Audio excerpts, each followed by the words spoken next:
What's in a name? Well, some man once said a rose by any other name would smell as sweet. Who said that? Oh, I don't know, some struggling playwright.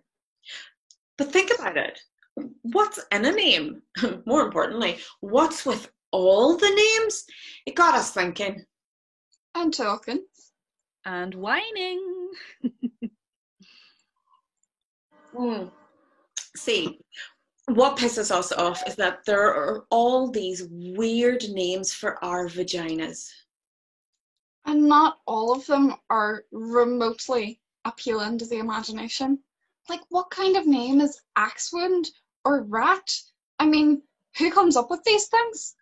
Men. Man. Well, there's Wizard Sleeve, Coochie, Twat. Fanny, that always grates on me. Minge, Lady Garden. Down there. Front bum. I mean, come on, people. That's not appetizing at all. And the catch-all, bits. Fuckhole. I mean, come on. It doesn't get much more misogynistic than that, does it? Flaps. How to make a girl paranoid? Punani, whose origin is supposed to be the word for beautiful or splendid flower. Oh, that's nice. Twat. Snatch. Clunge. Hotbox, Groiler, Gee, Muff. Batcave. Although that implies that it hasn't seen any action for a while. My personal favourite, Mary. And of course, the loyal favourite, Pussy. Hang on, she's been elevated recently. Oh yeah, that's right. Let's give her the respect she deserves. Wet, Ass. Pussy. Oh my goodness. The whole furore over two women in hip hop speaking about sexual desire and the offence to fragile ears. Heaven forfend any woman should claim ownership of her own body and sexuality. Ladies, let's pour one out for the unfortunate Dr. Shapiro's vagina. I mean, to be in a relationship where it's believed that an aroused, wet vagina has a problem that needs medical attention? I don't know. We're just supposed to carry the shame, pass it on as it was to us. There's none of that nonsense in this house. Masturbation is not just for the boys. I'll drink to that. It should be a part of every woman's beauty regime. And stress relief toolkit. They've even named a blusher after it. For that fresh flush of, I've just come really hard look that you can carry around in your handbag. Well, although... Oh, it's definitely crack. That's another name for it. Yes, it is. But let's face it, girls, it's not always crack. All the blood. All the blood. That's right, folks. We folk with uteruses bleed. It's a horrible affliction that hits us every month, like it or not. Now, sometimes it's a relief, though. The best and worst feeling at the same time. You know, like, oh, yes, there's my period. And, oh, fuck, there's my period. But let's start with a bit of demystification. Let's dispense with all those horrid names that make you think we're a forgotten realm of some role-playing game. What's inside? Vagina. And the outer part. Vulva. And the whole kit and caboodle. Cunt. Oh, wonderful. So yes, the bleeding part. A person with a uterus, as a person with a uterus, we bleed a lot. According to statistics, on average, 3 to 5 days a month. 3 to 5 days? Oh, I'd love it if it were only that. It did say on average. Just remember, we're all different and that's okay. But yes, 3 to 5 days, 12 months a year, 35 years of our lives. And because of other people's squeamishness, we need to use sanitary products to mask the fact that our bodies are performing normally. Sanitary products that we get taxed on. Sanitary products that cause a fiasco when they're advertised on television, not cloaked in some secret Mother Nature abstract nonsense. Oh, those ads used to drive me insane. Like, we're meant to believe that our bodies are working against us, that they're there to inconvenience us. And who bleeds blue water? That's a person that really needs medical attention. I actually liked that advert that caused 84 people to have a meltdown in Ireland. I thought, it's about time we talked about how we use tampons properly. What a crime. Women sharing intimate information. And that's why we're all here. Every year, we women come together to share with you our stories about our vaginas, vulvas, cunts, our muffs.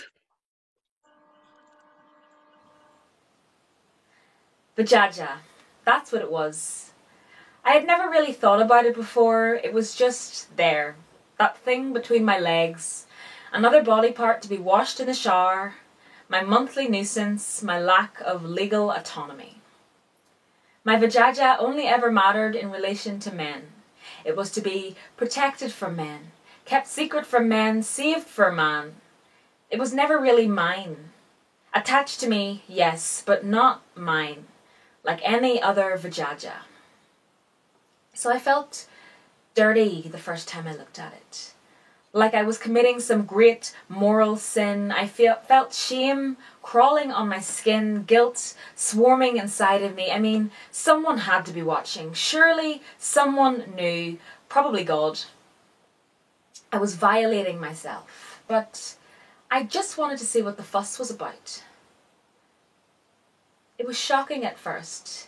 Definitely no flour. I mean, this was it. It was not the purity symbol that I had imagined, but it was peach and rose and fuchsia and coral, like paint on a canvas. Colours folded into this delicate overlap. It was a piece of art. This was my Renaissance. I mean, it was a complicated type of beautiful. Loud. It's bold, my vagina. I guess I could learn from that. Learn to be as bright as I can be. Become an inconvenience. Hold power in myself. I could learn from that. I'm not afraid to look at it anymore. And I'm not ashamed to call it what it is. It's my vagina. Mine.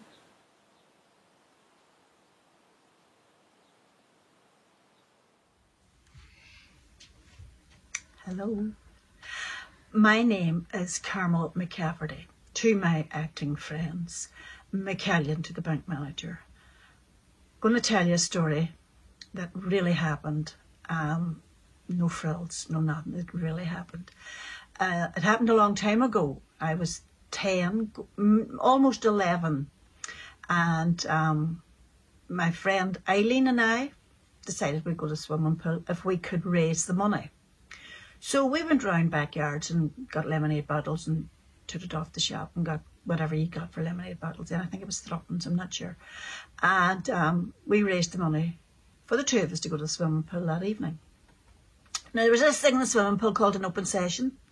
And if you got on there, it was great because you got longer than your usual time. And we waited and waited and waited and we saw the open session coming. So we bounded on and got on the pool and jumped and dived about and did all the things we shouldn't been doing, pushing and screaming, and you know, we were 11, 10, going on 11. And towards the end of the session, the big whistle went and we knew then it was time to get out of the pool. So I got out of the pool, up the steps, And Eileen said, you better get back in the water again. And I said, why? And she says, because something's just happened to you. I think you're dying. And I says, I'm dying?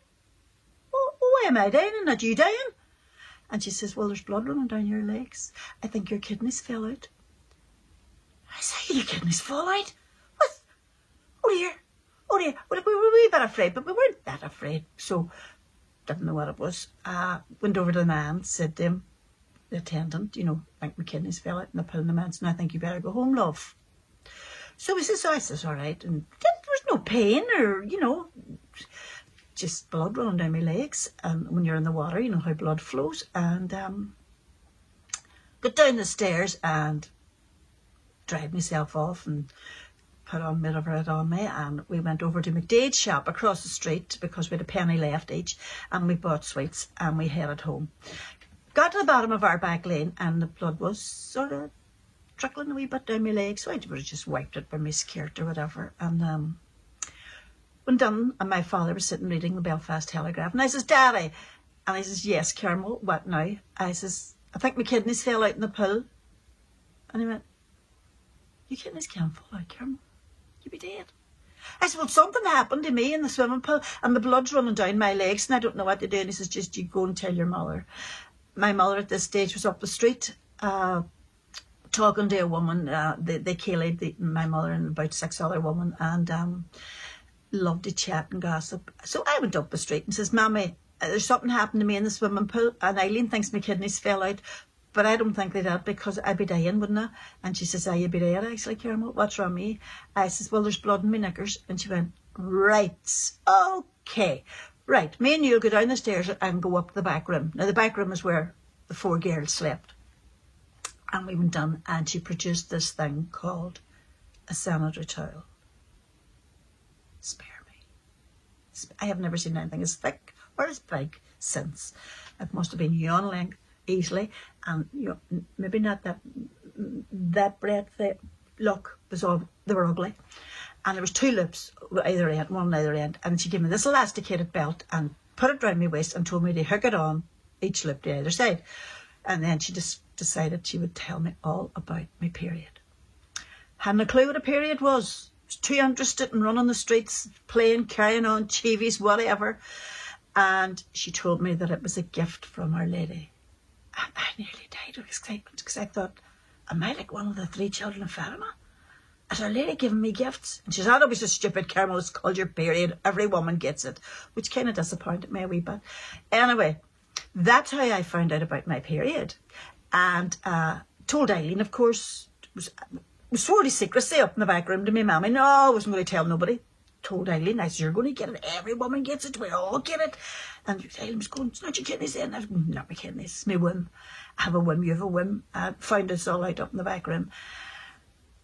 Anyway, that's how I got my period. And my kidneys are perfect. Thank you very much.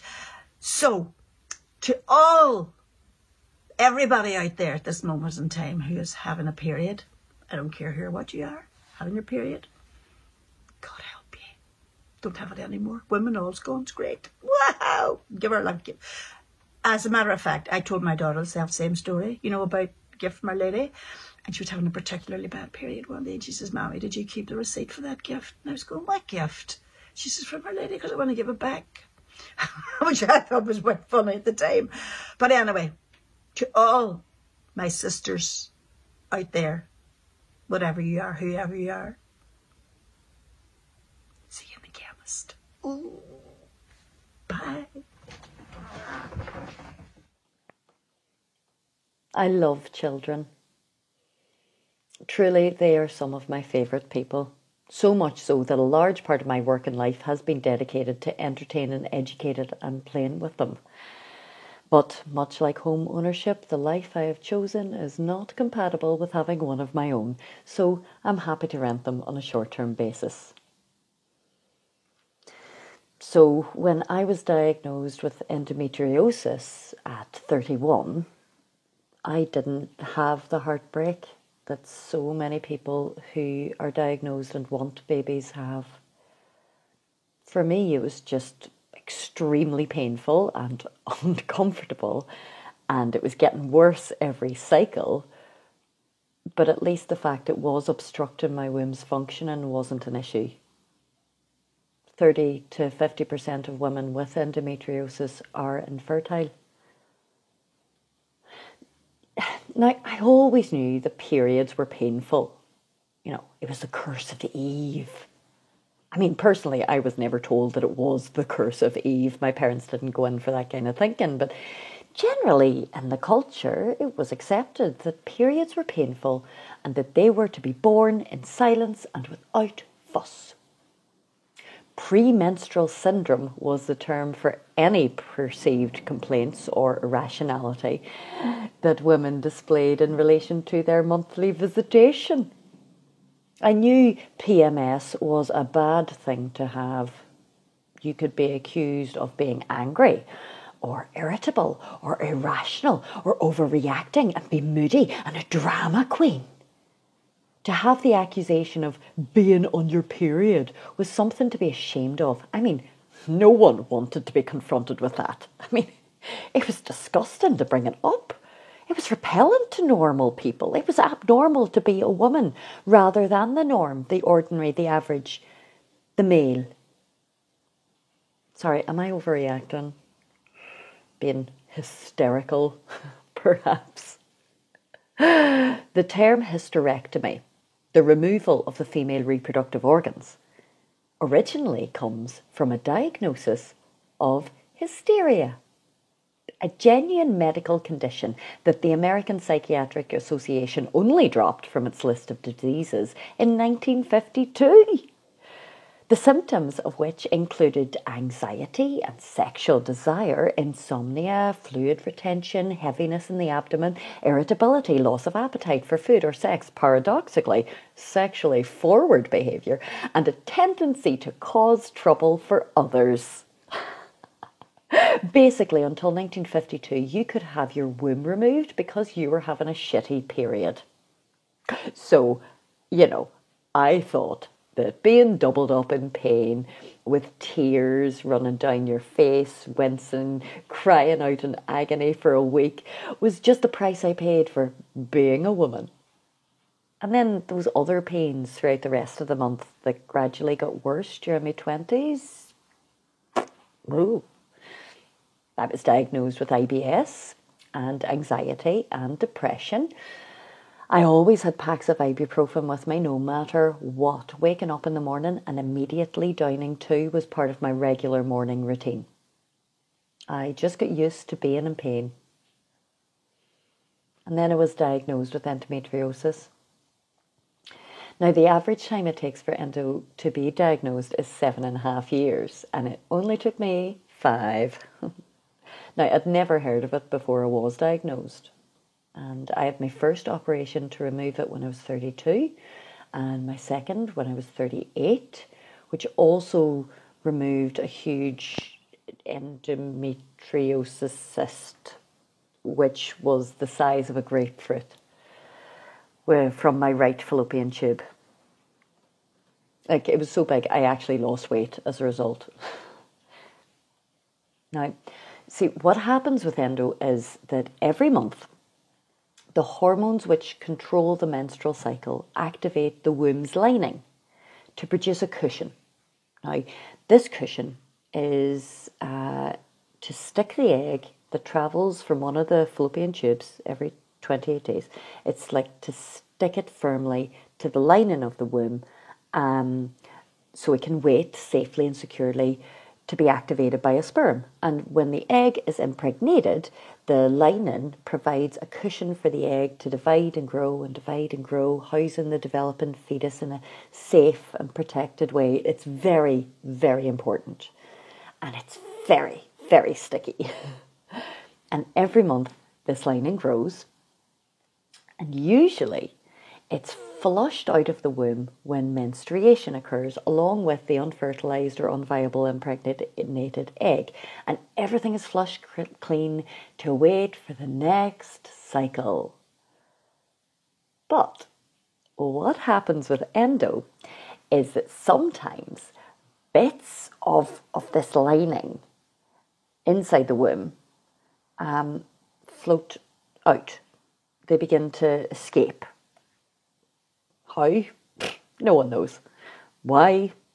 No one knows. How can it be stopped from doing that? No one knows. And each month, it's triggered by the hormones to grow again. And therefore, it spreads further. All around the uterus, the fallopian tubes, the intestines, kidneys, liver, bladder, everywhere. It's been found in the brain. And because it's outside of the womb, the hormone bath that's meant to flush it away doesn't work.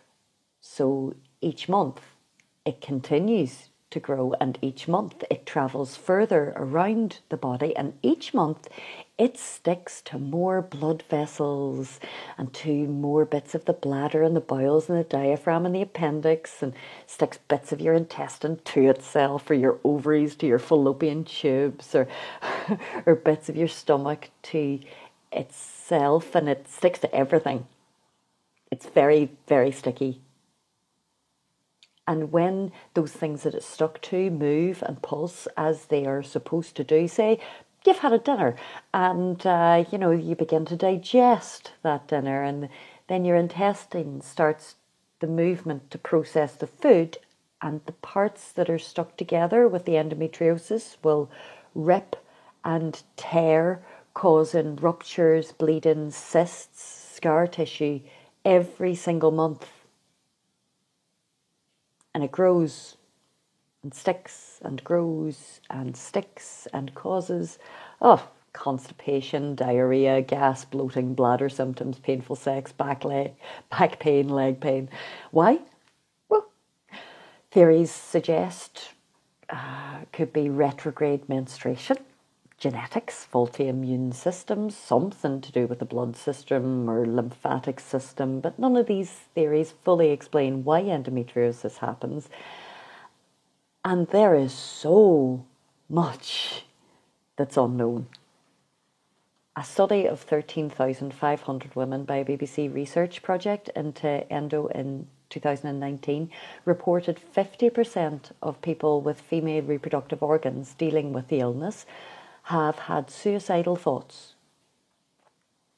Most said that the condition has badly affected their education, career, sex life, mental health, and relationships. It's estimated that 1 in 10 women in the UK have it. That's the same rate as diabetes.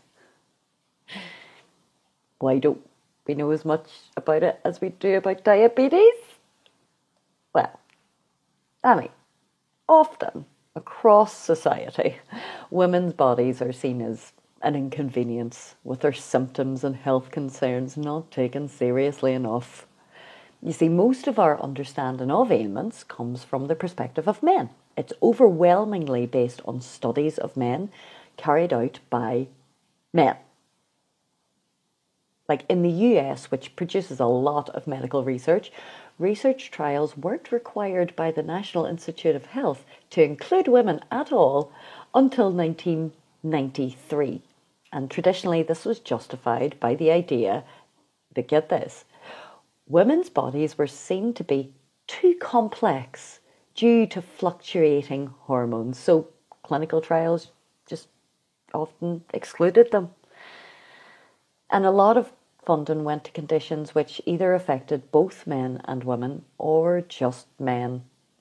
For example, less than 2.5% of publicly funded research is dedicated solely to reproductive health, despite the fact that 1 in 3 women in the UK will suffer from a reproductive or gynecological health problem. There's 5 times more research into erectile dysfunction, which affects 19% of men, than into premenstrual syndrome, which affects 90% of women. How can there have been no research done into it when the suspected rates of women who experience this is 1 in 10, both in the UK and worldwide? No one knows.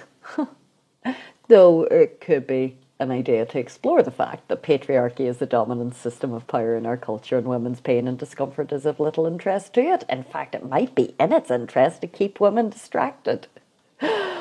That's just me going on again, isn't it? And there was one study done. In 2013, a study was done to look into the attractiveness of women with rectovaginal endometriosis, and with the objective to evaluate the physical attractiveness in women with and without endometriosis. Its results found that a total of 31 out of 100 women in the rectovaginal endometriosis group were judged as attractive or very attractive, compared with just 8 out of 100 in the peritoneal and ovarian endometriosis group, and only 9 out of 100 in the group of subjects without endometriosis.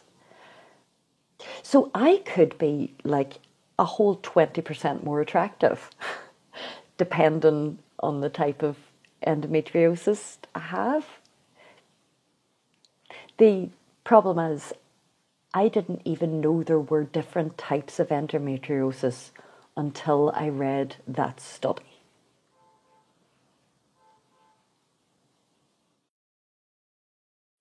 My very first job was in a shirt factory office, and I loved it.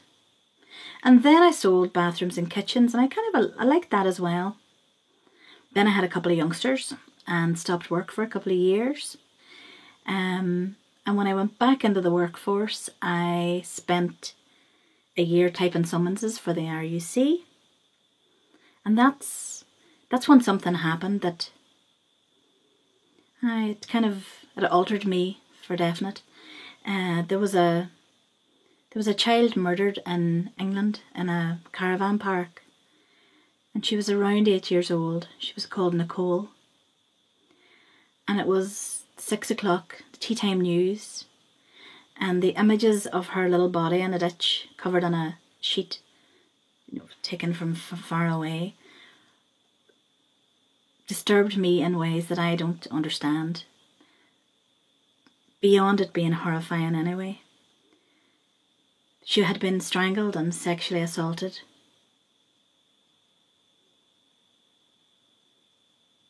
Yeah, I was changed after knowing that. So fast forward maybe a year, and it's kind of mid to late 80s. Now, the woman I was beginning to meet at that time, the woman that I was kind of working with and linking with, they knew all about stuff. They knew stuff about everything. They knew about feminism, and I didn't. They knew about justice and equality and politics, and my father was the one who talked about that stuff.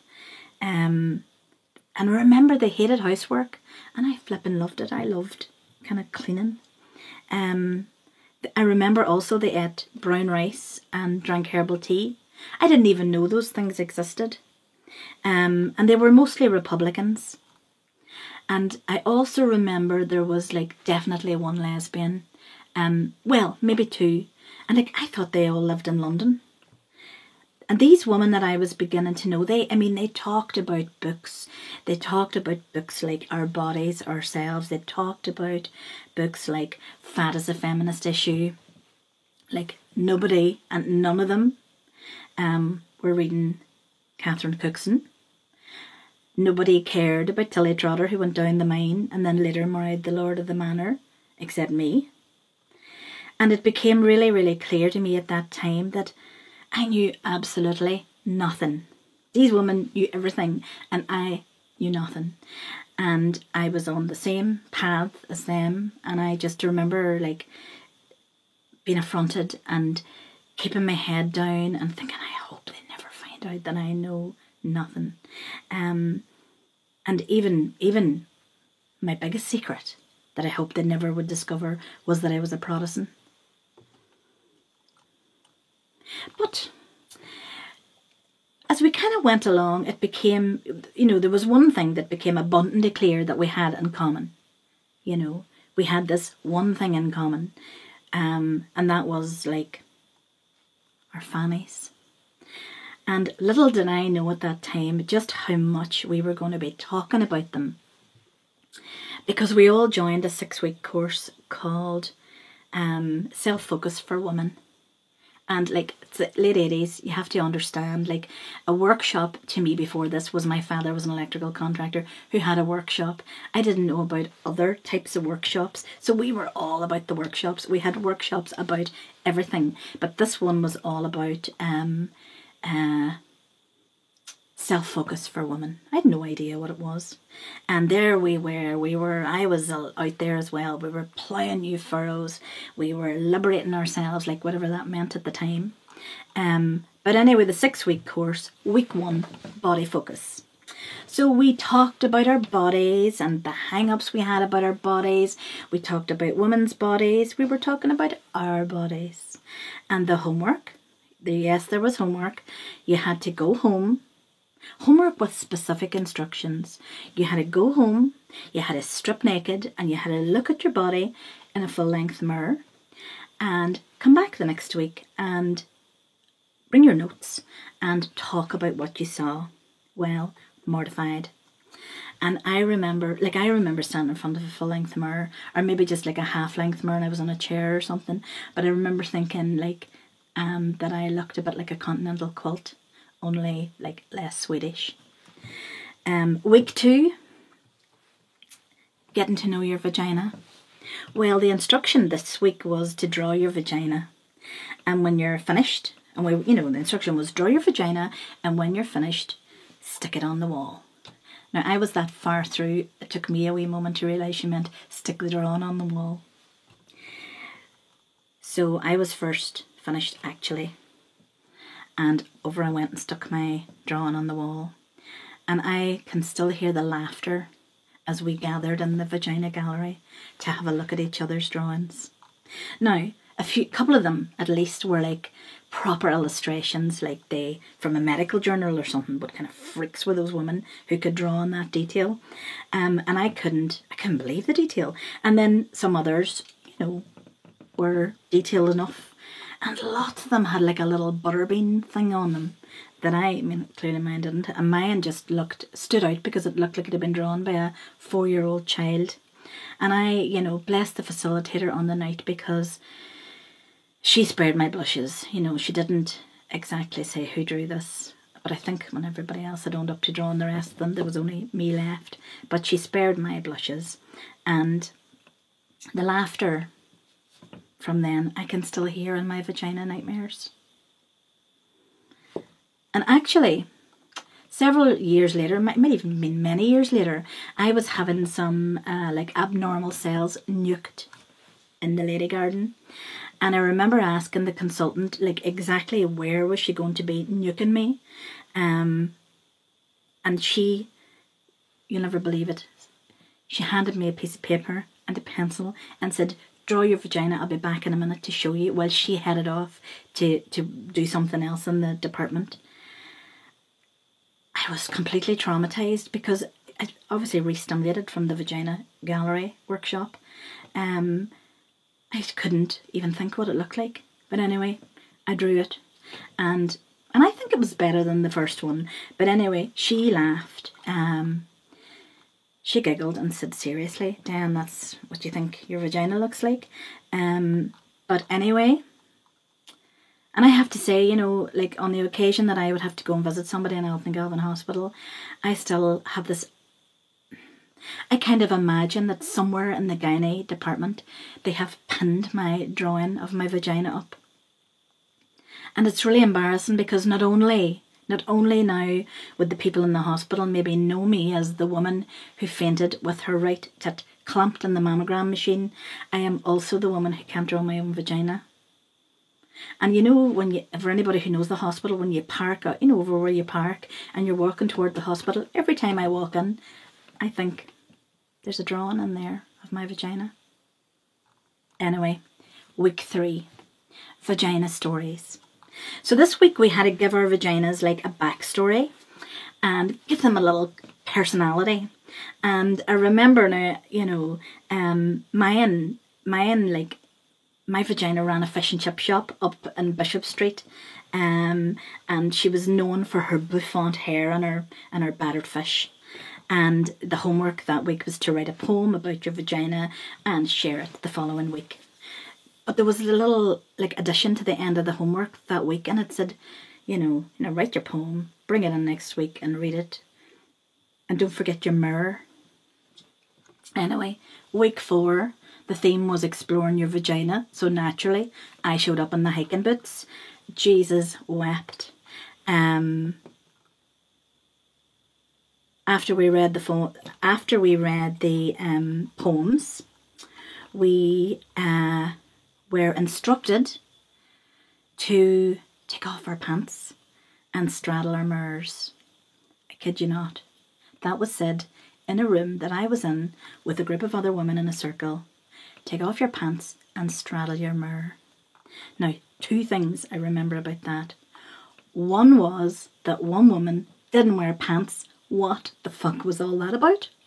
And 2, straddle your mirror. I wasn't sure, like straddle your mirror like you're writing it or what.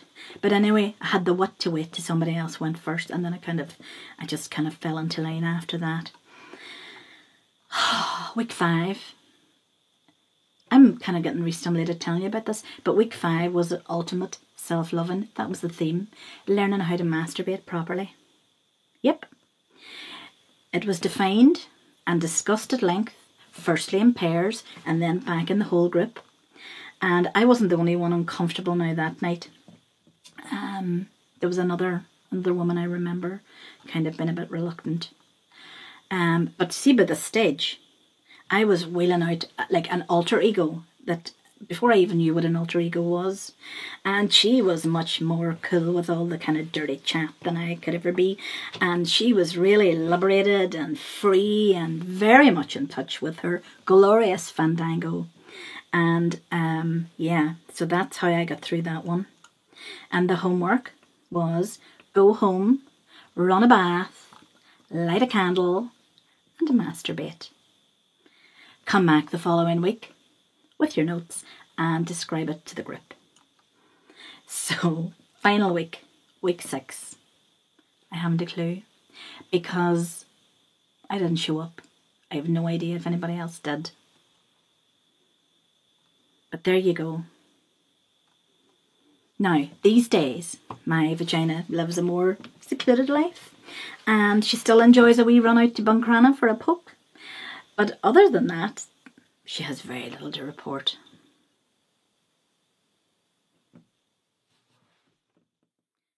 Ireland is a woman. She opened up and displayed her power, declared it on stone and in wood, when her fertile body swelled, forming hills and mountains. The men held her down. They refused to let her stand. They wanted her pliant on her back. As they pushed her legs apart, she screamed in anger, and her children gushed forth, leaving her warm salt sea for the cold, briny ocean. Some washed up on foreign shores, others drifted to the seafloor, never to take a breath, never to be held in Ireland's loving arms. I'm just tired. I'm tired of explaining just who I am. Tired of saying, yes, I'm all woman, because can't you see, that's who I am. Tired of saying I'm not the paedophile, the sexual predator that the TERFs, gender critical feminists would have you believe. When I go to the toilet like everybody else, I go for a pee. Tired of being told that the LGB should have no part of the tea, that Sylvia and Marsha P were just drag queens after all, when most trans women know there was so much more. Tired of being told I'm just an has-been gay who couldn't make the grade on the day. Tired of being told not to sing and dance in the street. Tired of being told to just fade away. Tired of not being given shelter in a woman's space after being beaten and raped by a bastard who got away with it scot-free because they had the gall to tell him I was not tea. Tired of being black and trans, beaten to death by a gang of policemen who proudly say they're upholding the law. Just another weekly statistic on the same old killing floor. Tired of being sold by a two-timing pimp as a special treat to a closeted creep who wants a blowjob in his car, scared in case his macho friends find out, punches me in the face and calls me some kind of fucking freak whore. As a Wayne his manly streetcar racer he roars. Tired of being told that the XX and the XY are the only norm and nothing else could ever be. Tired of being forced to be something that I could never attain by the demigods of the patriarchy. Tired of being laughed at and bullied at school. Tired of being told, you're a boy, you shouldn't be in the girls' line. You're a girl, you're not allowed in the boys' line, you're just a fool. Tired of being told, behave yourself, don't break the rules, and everything will be fine. Tired of being told, well, you will grow out of it, it's just a fad. Tired of being told, you can't do that, it's bad. Tired of being at work, having had to use the disabled toilet yet again. And if I do anything else, then I'll get a weirdo. If you do that anymore, you'll be down the road. That's what I know for a certainty, I'll be told.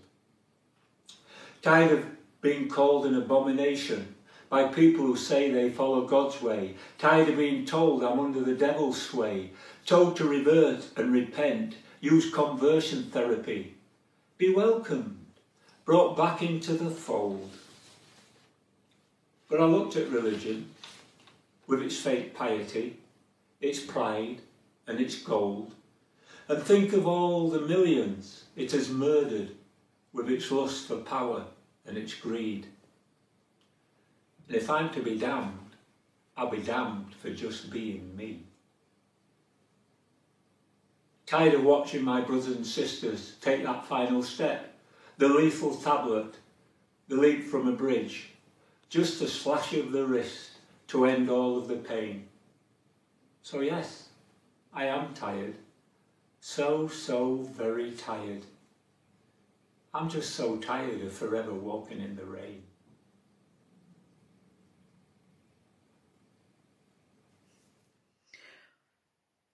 Someone once told her, in order to re-find happiness, she had to seek out that moment when she stopped being honest, stopped listening to, stopped liking herself. She tried to think back, but always with the same results. She'd been lying to herself her whole life. Little things, insignificant things, big things, crazy things, and then forgot them all. To the casual observer, she had all the appearances of being fairly held together. Confident and outgoing, charming when she needed to be. If you asked her, she'd tell you candidly how she liked and loathed people in equal amounts. People fascinated her, but always from a distance. A decidedly solitary individual. She preferred her own company. It had always been that way. She could never see how anyone would appreciate her little ways. Alone, she'd never have to admit to the things that kept her afloat. Alone was never having to explain why the packet of biscuits disappeared along with her coffee, or how her bank balance only ever seemed to look healthy one day a month when she'd breathe a little easier before kissing it all goodbye just as quick. Her life was a series of practice gestures, and people were mirrors, reflecting the lumps and bumps she tried her best never to see. Her belief was that no one could ever possibly love her broken and damaged bits. Screwed up pieces of her that kept her together. Bravado played a huge part in her philosophy, along with the pursuit of absolute honesty. She developed a theory of the places people had to be honest with themselves. The places where it's impossible to escape the truth of our own bodies. She narrowed it down to 3. No more, no less. The first, she decided, was on the toilet. A deeply personal act of elimination, both cleansing in the physical and psychological, laced with a weird sense of guilty pleasure. That two-stone lighter feeling that no one can deny feels oh so terribly good. Clothes part in the middle in opposite directions, exposing the soft underbelly to one's gaze as it protrudes in a pod that hovers over the legs. Like it or not, you've got to be okay with the fact that it is impossible to hold your stomach in while you try to push it out. The physics of it all don't work that way. Without the need to feel awkward or apologise, safe in the knowledge that all sins get flushed away. The second, she figured, is in masturbation. The most honest sex one can ever have. Not the most exciting, granted, but honesty doesn't always equal excitement. Having discovered the virtues of masturbation, she created herself a rule. Anyone who says they don't engage in a little self-pleasure is either lying or stupid, and not to be trusted either way. In her opinion, all humans are wankers, and if we could only just embrace this, the world would be a much more contented place.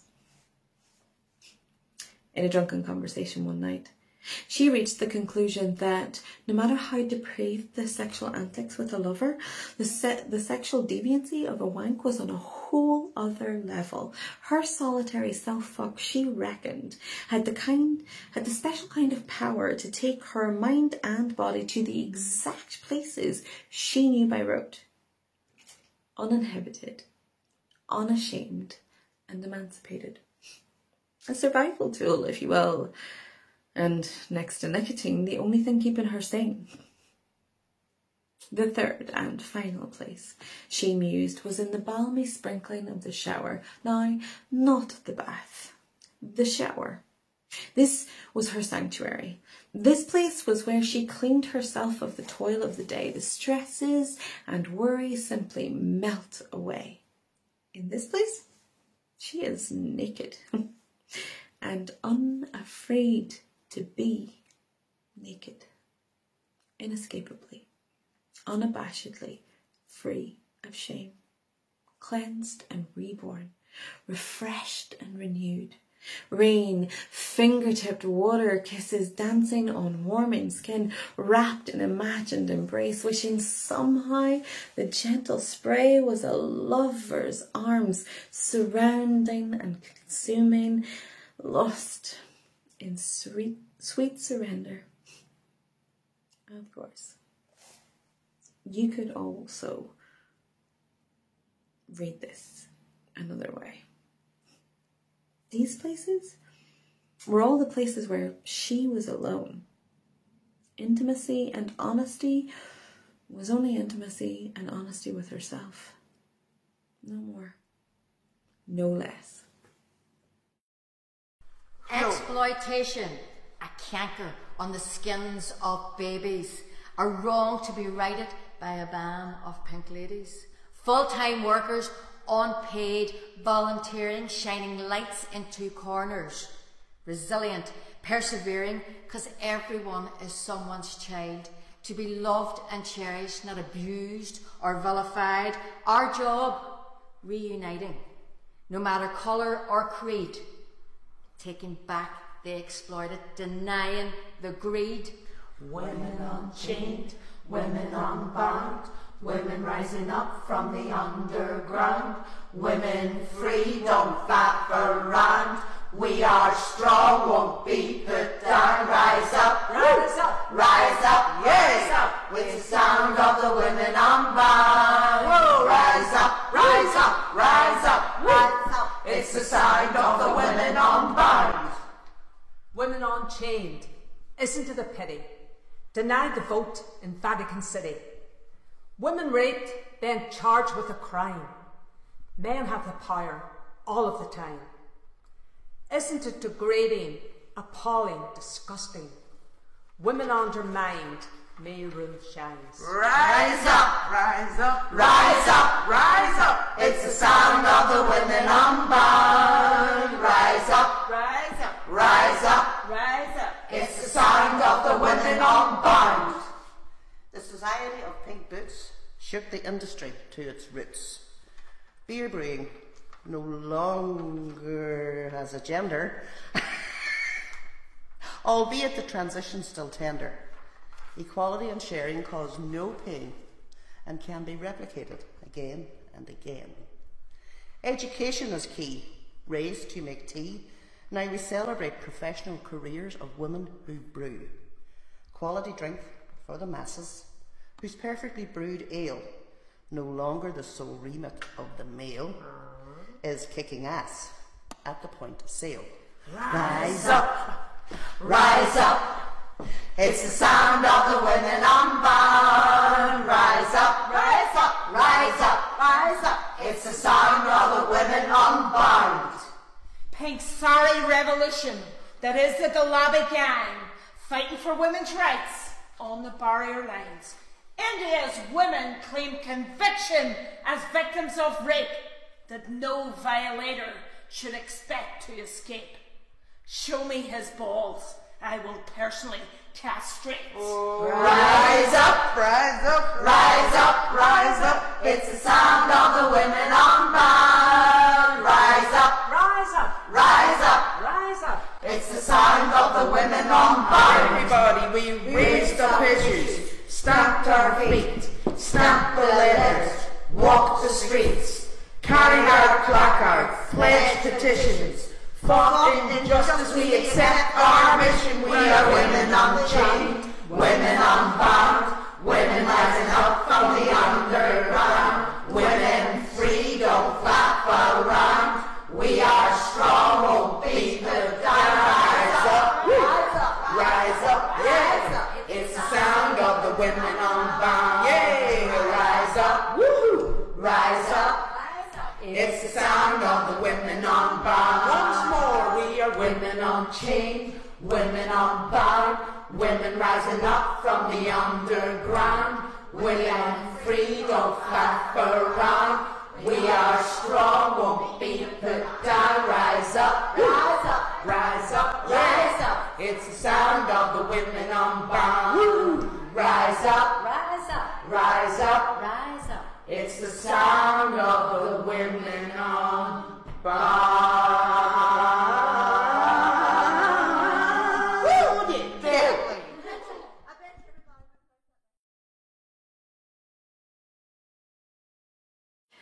Oh, it started up in the sky. It was like a bird. It had took off. And in no time, I was up there flying to my new destination. But I can't forget till this day the fear that gripped me inside that bird. It was like a gazelle when it's running and running and running for its life, being chased by lions. That's how I felt. I didn't know where I was going. I mean, I knew it was a place called Belfast, but I didn't really know Belfast. Oh boy, Belfast. Belfast is different. Different than South Africa in so many ways. But here I was, 20 years ago, in Belfast, being the only black woman, where everybody was looking at you and asking you, what about your love? Oh, it was cold. How can I forget the cold? I felt it in my bones. It was just soaking me. The rain. But as I walked up and down Belfast, I kept seeing Nelson Mandela's face on the peace wall. There it was, majestic, revenant. I kind of sat down and thought about Mandela. I thought about the prison that he was in. His prison had 4 walls and it had a tiny window where he could look out. I knew why I kept thinking about Mandela. It's because I also was in a prison.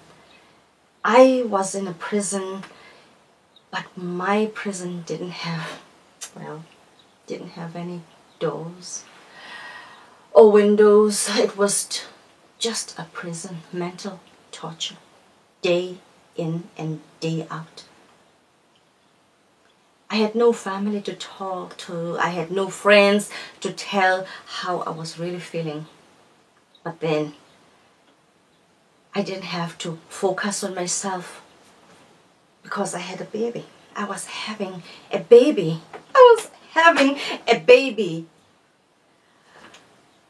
First, the doctors wanted in there. In my culture, men don't look in there. Your clothes, you're in there like a shell. Like something, like a creature from the sea. I kept closing and opening, and they just told me just to relax. It was going to be okay. Can you imagine in a foreign land where I had no family, just these people, strangers I didn't know, poking me in there? It was frightening.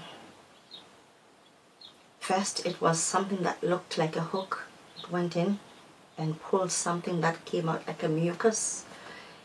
And then the hand followed of the doctor, and he turned the herd. And the nurse kept coming in and telling me that it was 2 centimeters, 5 centimeters, 8 centimeters. And then she got excited. She says, "Oh, I have never delivered a black baby before. This is my first." But I wasn't worried about that.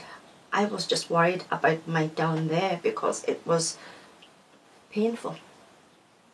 Then the moment came, everyone was looking down there as if they were looking at an animal coming out of a sea. It arrived. The baby had just arrived.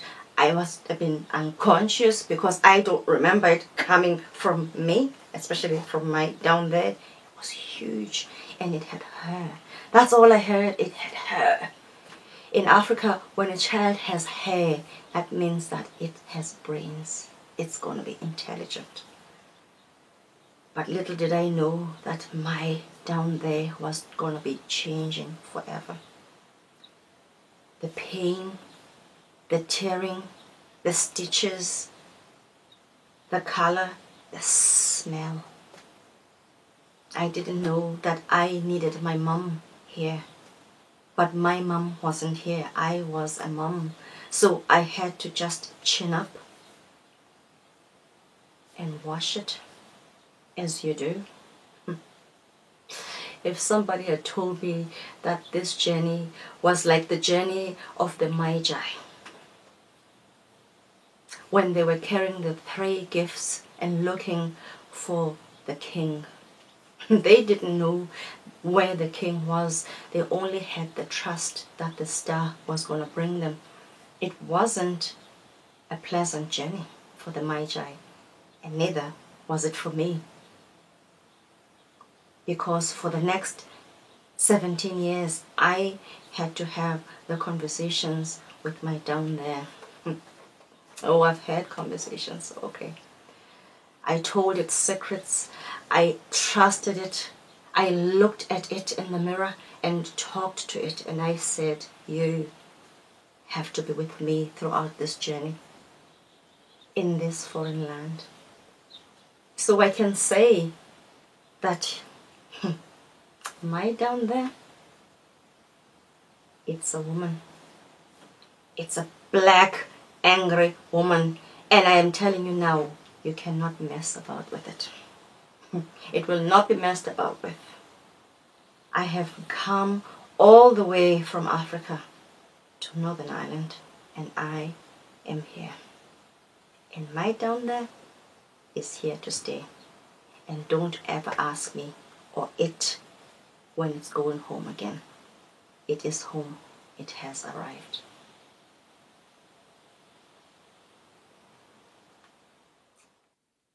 Hello, who is this?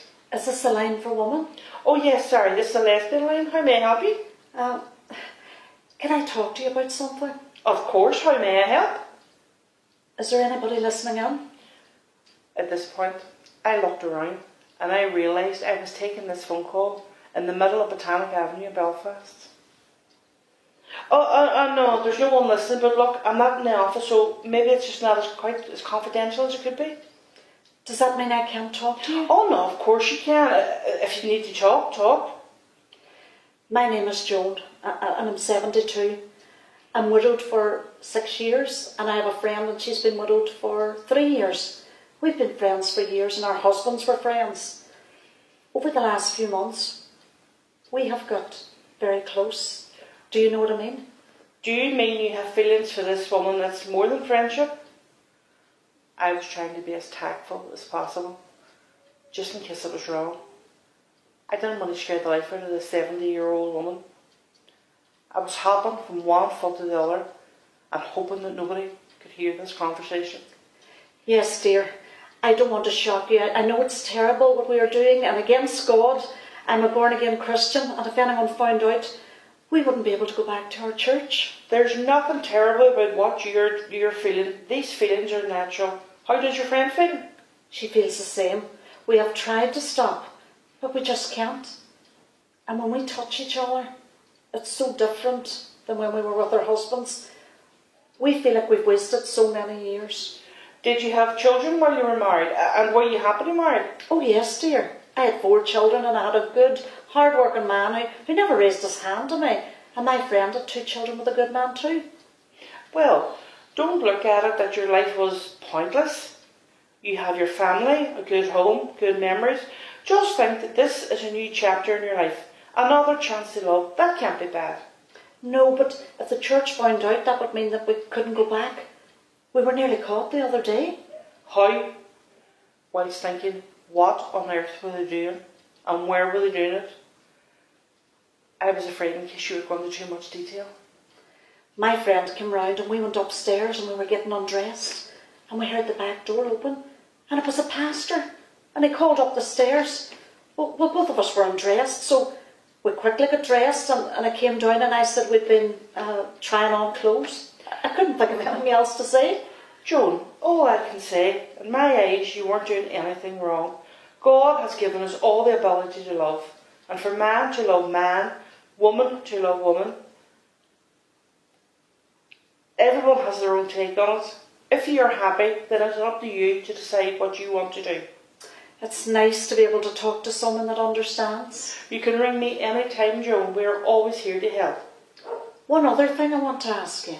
Oh, aye? What's that? Well, we wanted to get some toys. Toys? Toys? Toys, right. At that point, I was feeling like a 15-year-old schoolgirl going through a sex education class. Where can we get them? Well, you could try Hans Summers. What's that, and where is it? Oh, it's a shop that sells sex toys, and it's at the back of Castle Court in Belfast. At this point, I was standing in the shop doorway, trying not to be heard. Will they tell me what we need and show me how to use them? Oh, aye, of course they will, aye. They're very, very helpful, so they're. Thinking, please don't ask me, please. Thank you for your help. I feel much better now. You must be shocked talking to an old hell like me. Oh no, I think it's lovely. It's made me smile, and I'm very happy that you found each other at last. Bye-bye, my dear, and thank you. It did make me smile. When I went into work that day, I had a big smile on my face. And from time to time, I think about Joan and her friend. Is she happy, and are they still together? And I smile.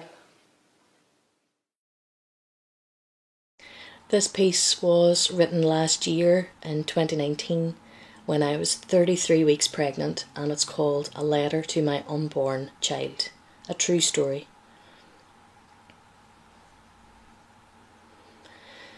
I have to be honest. I never wanted you. You were never a conscious thought in my head. But let me explain. I didn't want to be a mother. I did not want to be tied down.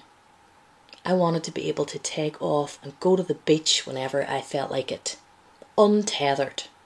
And anyway, I was too angry to be a mother. I'd be terrible at it. No way could I do what my own mum did. She was amazing. She was totally devoted to the role, there for us all the time. She put up with everything we threw at her. I couldn't do what she did. She gave up everything. Her job, her friends. And I'm selfish too, you see. I want to be able to get in the car and go, leave, whenever I feel like it.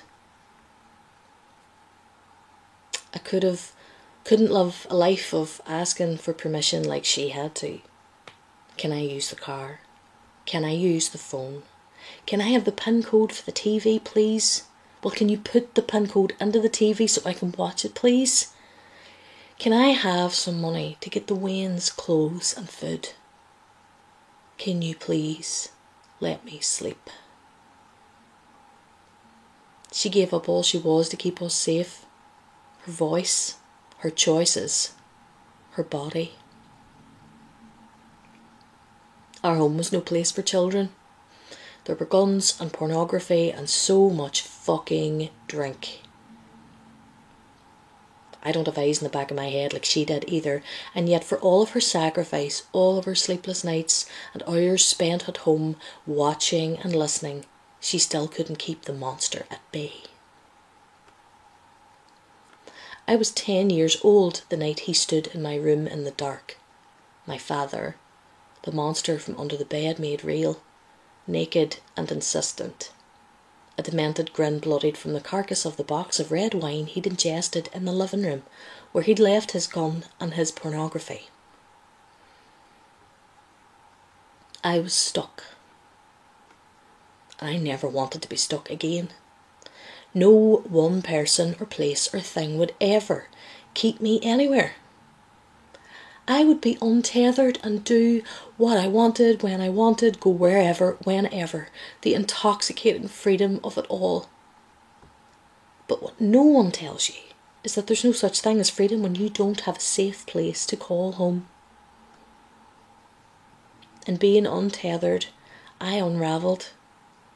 I ran too much and drank too much and took too many risks and got too angry, and I fell in love too easy with men who'd say I was too easy. The last time I shared my house with a man, he put his hands around my throat and I swore I would never live with another man ever again. So fuck it all. Get me to a beach. I dream of living in a hut by the sea. That reliable hum of the ebb and the flow. I can float weightless with my eyes closed and pretend I'm flying. And then there's the salt. Ancient, magic salt. Abrasive, exfoliating, it strips back the deadness. It preserves and heals. Salt keeps the devil away. And then, like something out of some stupid, unwritten fairy tale, I met a man on the sea. A man with a warm smile and kind eyes and the gentlest soul. The first time we spoke, we were on adjacent kayaks paddling around Inch Island in Lough Swilly. And then there were the dolphins at Malin Head and the cold swims at Kinnigo Bay. Salt keeps the devil away. This man brought me home. Not a this'll do for now home, but a forever home. Somewhere I could breathe and just be. An anchor I could float away from and do and think and say and feel whatever I wanted. And I was able to see things for the first time. The reason that I didn't want to be a mother was because I have always been a mother. I had to look after everyone else when my mum finally broke under the weight of years of sleepless nights and fear and abuse. I was tired of the worry and the pain and so overwhelmed by it that I'd never considered the joy to be had in parenthood at all. And here, now, I am home, safe, permanent. This is what true freedom feels like. I have covered the walls of the living room in floor to ceiling yellow paint. Get that Dulux banana split on those walls. I want to bathe in that sunshine because there have been too many dark days and we are going nowhere. And we got a cat, a mess of a thing with no teeth and a wonky leg. He needed eye surgery, and when we took him home, he didn't poo for days. We cheered and wept when he used the litter tray for the first time. I've learned the strange joy of wiping weepy eyes and mushing up food and cleaning up poo. And here you are. And I can't wait to bring you home. You'll like it there. It's handy to town and the backyard gets the sun all day. It's only a short drive to the beach. It smells of coffee and Yankee candles. Sometimes of ammonia and sawdust from the cat's litter tray, but never of whiskey. And it's quiet. You'll never have to hold your breath behind closed doors or lock yourself in the bathroom to cry. And there's no wine rack. No Merlot to stain the lips and teeth of adults. No alcohol at all. No guns. No pornography. No monsters under the bed. No eggshells to cut your feet on. You see, I know now that you have been growing in me for so much longer than 33 weeks. You were there in the tears I dried from my mother's face and the songs I sang my sister to sleep with. You were there in the dull lapping of water against a plastic kayak by Inch Island and in Hoover bags full of cat hair. You are in the safe glow of yellow paint. You are born out of the fierce love of your mother, and you are the salt on your father's skin.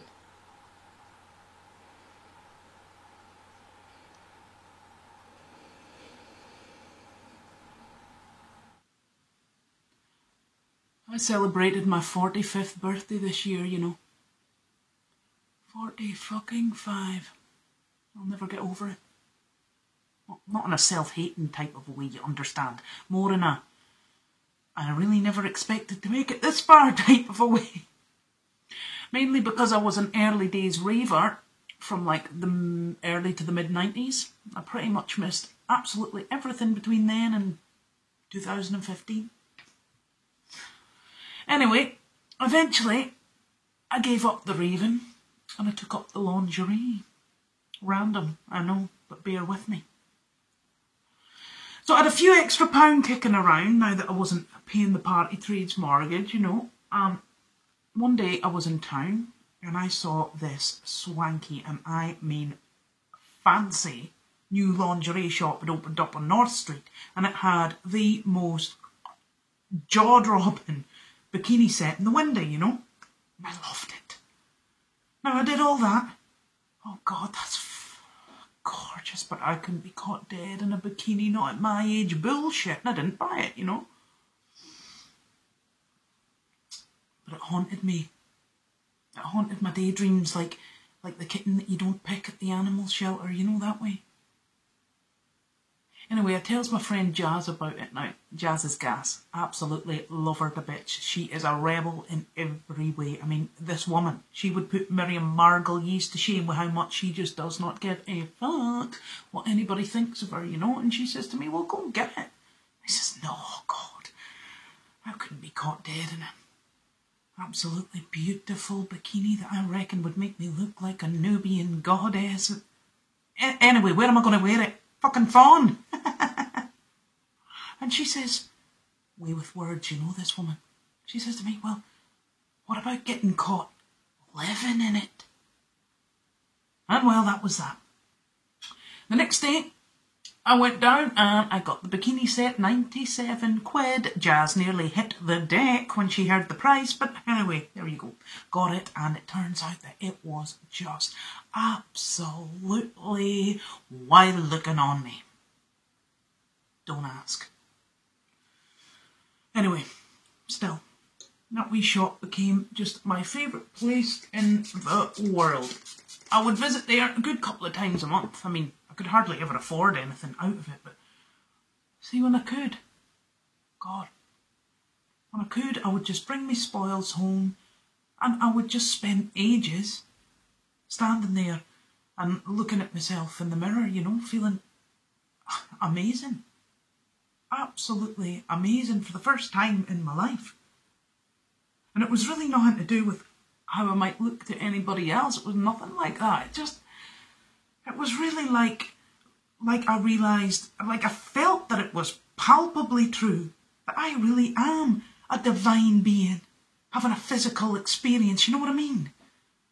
Now I know that comes across a wee bit acid guru in the psytrance tent sort of a way, but that's really how it was.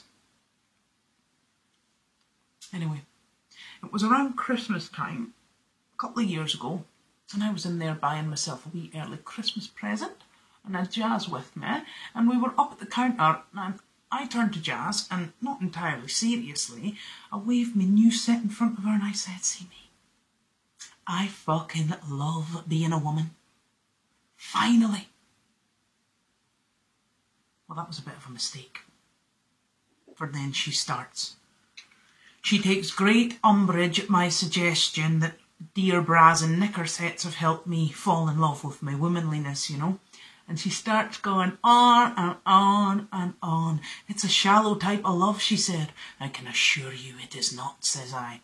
Anyway, that didn't stop her. On and on, all the way home, over dinner, over a few spliffs, and of course, once we get the wee spliff in, I'm feeling a wee bit pensive, and she starts to feel the itch, you know, in her healing hands. She reckons she's got these healing hands, you know.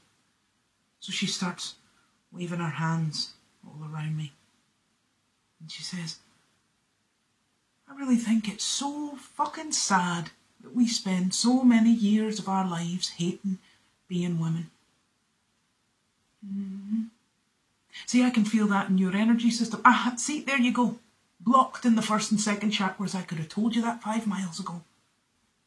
"Feel what?" says I. "Shame. Absolute shame," says Jazz. "I've no bloody shame, sure you know me, Jazz. Listen, if you want to get rid of that shame, you're going to have to pinpoint exactly where the shame began." Grand, I'll pinpoint it in my bed, I said, and then I tottered off to my bed before it got a wee bit too deep, as it was wont to do with Jazz every once in a while, you know.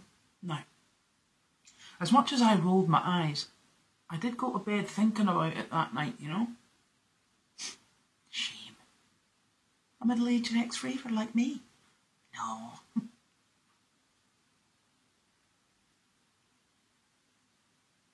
But maybe I did feel shame. Deep down, subconscious, like. I mean, there was that whole palaver about starting my period when I was 11 years of age and hiding stained knickers all over the house and not being sure how I was going to break the news to my mum and dad that I was dying of an internal hemorrhage.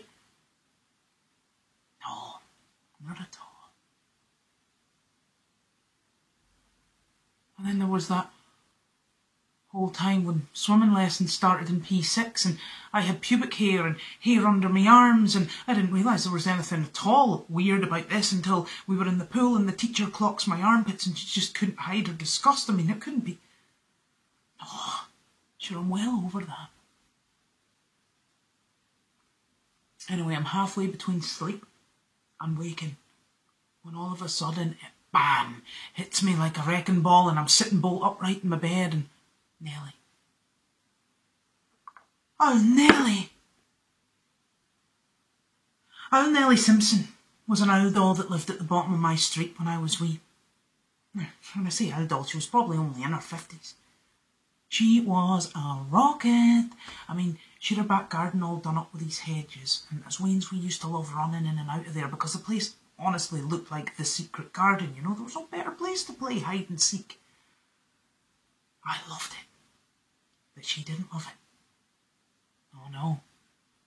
In fact, me and Nellie were arch enemies from I was no age because I was that cheeky. And every time she would catch us in there and she would run out, I would turn back and I would shout at her, Nellie the elephant, pack your trunk and go with the circus. It was quite bad. I couldn't have been more than about 4 or 6 years of age.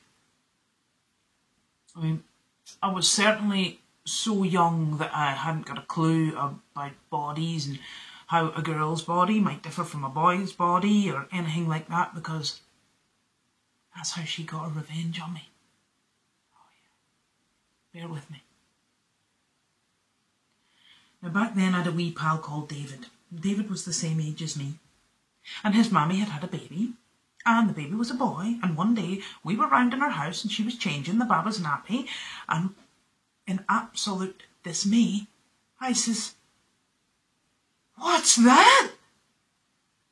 David's mammy laughed and she says, "That's his willy." but where's his tushy? Tushy. Now, I've no idea who came up with that particular colourful noun, but that was, well, widely used in my family. Now, David's mammy laughed and laughed and laughed, and she said, "He's a boy, he doesn't have a tushy." And then she told my mammy, and they both laughed and laughed and laughed, and me and David, we went outside to play in absolute disgust. When we got outside, I says to David, "Do you have a willy as well?" Like I'd uncovered some sort of grand betrayal.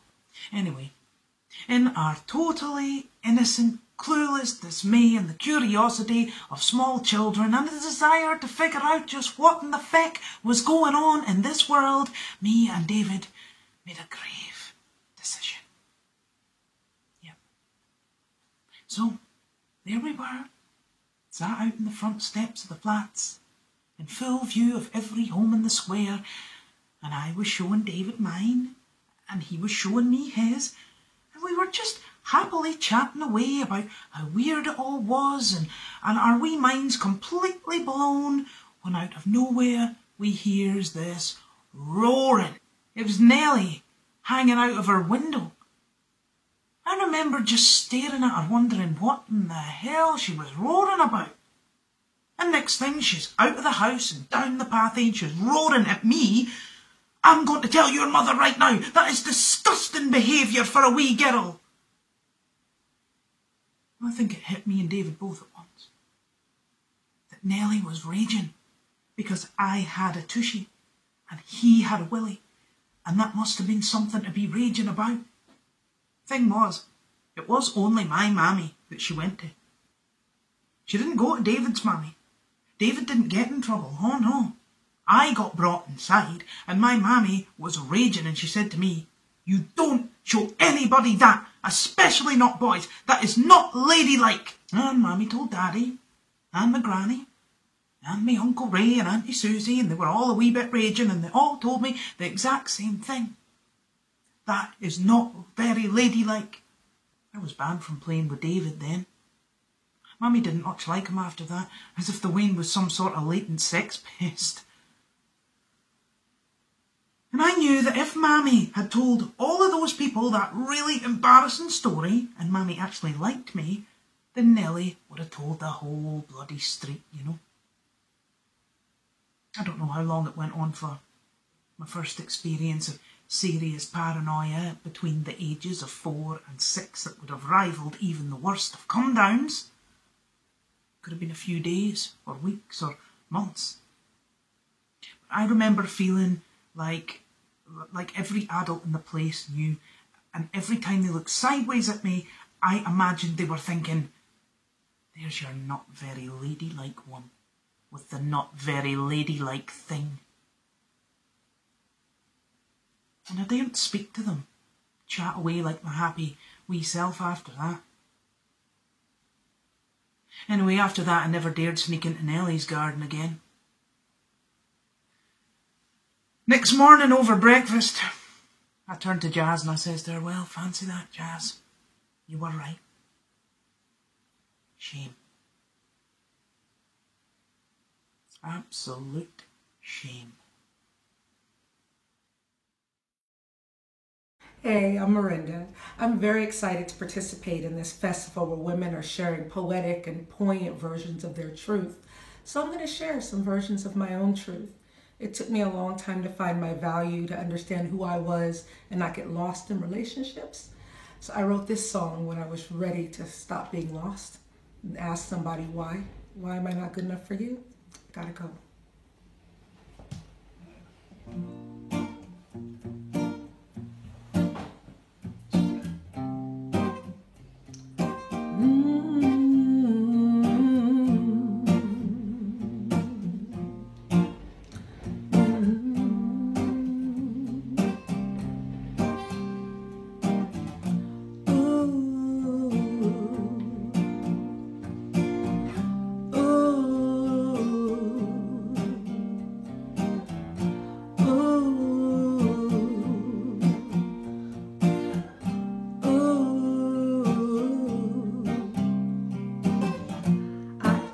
For your thoughts, but you wouldn't share.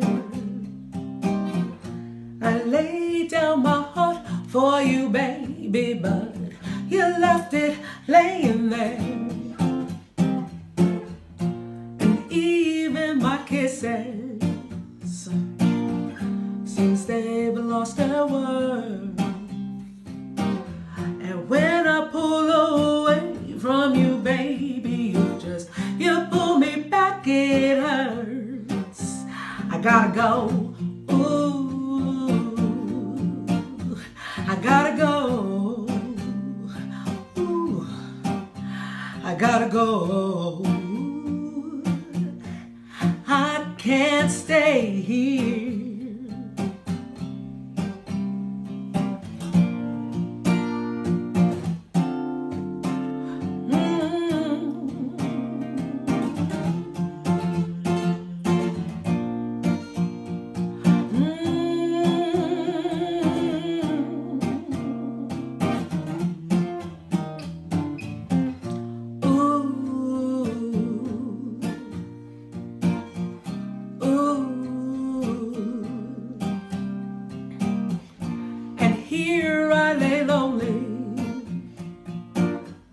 Your arms around me,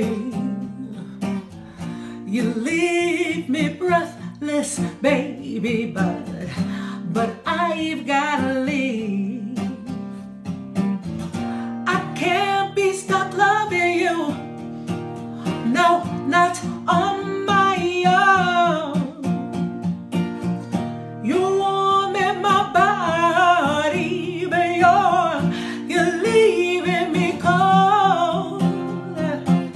I am more than flesh and bone. I'm a whole woman walking out your door. I gotta go. I must leave this place. Hey, hey, I gotta go. I can't stay here.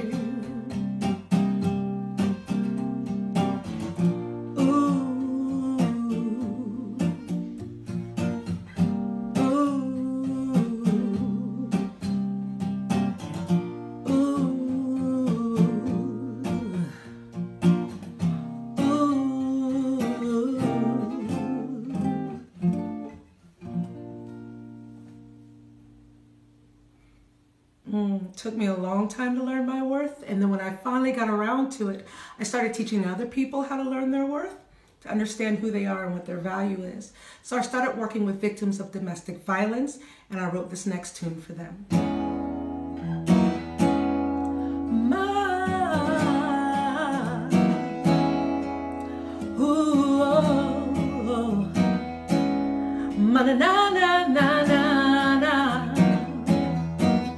Hey, come on.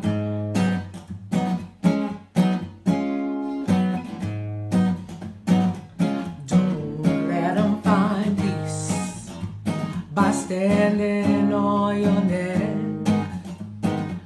Don't them feed their ego on disrespect. Don't let them crack the mirror of your self-regard. Line up your spine, get wise. Remember who you are, 'cause you are worthy. Beautiful imperfection, fools and liars, they want to steal your glow. Don't sacrifice your dignity for love.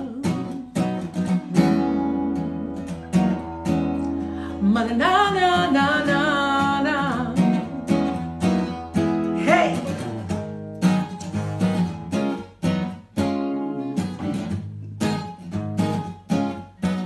Go ahead and live however the hell you want. You've got a right to fly or fail, or not, or not, or not. You are free to be clever or wicked or bold. Never ever change a damn thing, oh no. You are in control, 'cause they're not worthy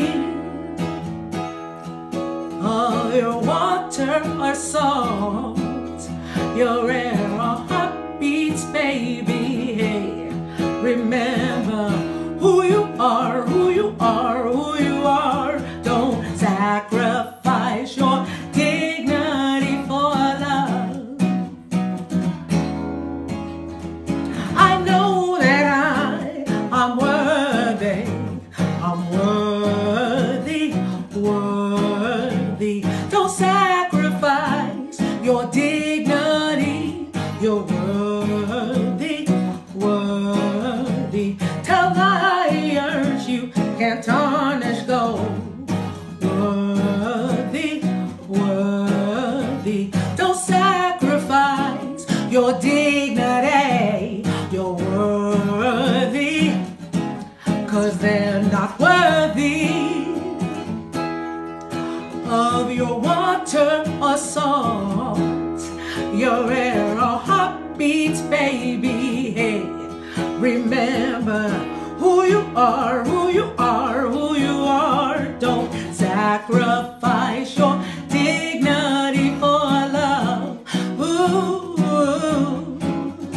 don't sacrifice your dignity for love. No, no, no, no, no, no.